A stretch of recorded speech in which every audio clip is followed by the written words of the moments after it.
राज्यसभेच्या जागेवरून महाविकास आघाडीतील तिढा सुटता सुटेना झालाय। शरद पवारांच्या नावाची चर्चा आहे, पण ठाकरे आणि काँग्रेसकडून दुजोरा दिला गेलेला नाहीये। संजय राऊतांचा पवारांसाठी आग्रह आहे, पण आदित्य ठाकरे आपल्या पक्षाला जागा मिळावी म्हणून आग्रही आहेत। एकटे संजय राऊत पक्षाचा निर्णय घेऊ शकत नाही, पक्षातील मोठ्या नेत्यांची ही भूमिका आहे।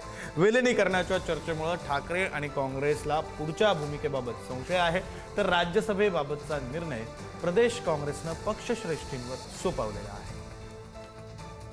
या की महाविकास आघाडीमध्ये चर्चा करूनच आम्ही निर्णय घेऊ ना। फक्त माझ्याकडे 20 जागा आहेत म्हणून तर मी आमचा खासदार निवडून आणू शकत नाही, किंवा काँग्रेस पक्षाचे 16 आमदार आहेत म्हणून ते निवडून आणू शकत नाही, शरद पवारांचे 10 आमदार आहेत म्हणून ते निवडून आणू शकत नाही। प्रत्येक जण म्हणतो की आमचा खासदार निवृत्त झाला, आमचा दावा आहे, असं नसतं। ते एकत्र बसूनच विधान परिषद आणि राज्यसभेबाबतचा निर्णय घेतला जाईल आणि त्या संदर्भात चर्चा सुरू आहे।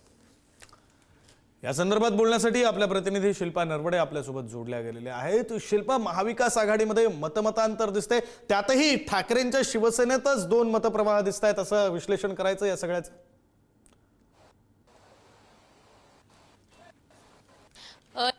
आपण जर पाहिलं तर राज्यसभेच्या 16 मार्चला मतदान होणार आहे।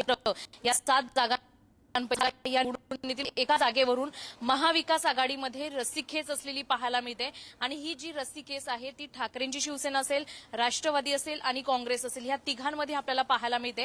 कारण शरद पवार यांच्या नावाला पसंत जरी असली, राष्ट्रवादीचं जे विलीनीकरण आहे त्यावरून उद्धव ठाकरे असेल, ठाकरेंची शिवसेना असेल किंवा काँग्रेस असेल, यांच्यामध्ये पुढच्या येणाऱ्या काळामध्ये संभ्रम पाहायला मिळतोय आणि त्यामुळेच पवारांच्या नावाला जरी पसंती असली किंवा पवारांच्या नावाचा आदर जरी असला तरी विलीनीकरणाच्या प्रश्नावरून ठाकरेंची शिवसेना आणि काँग्रेसमध्ये दोघांमध्येही संभ्रम पाहायला मिळतोय।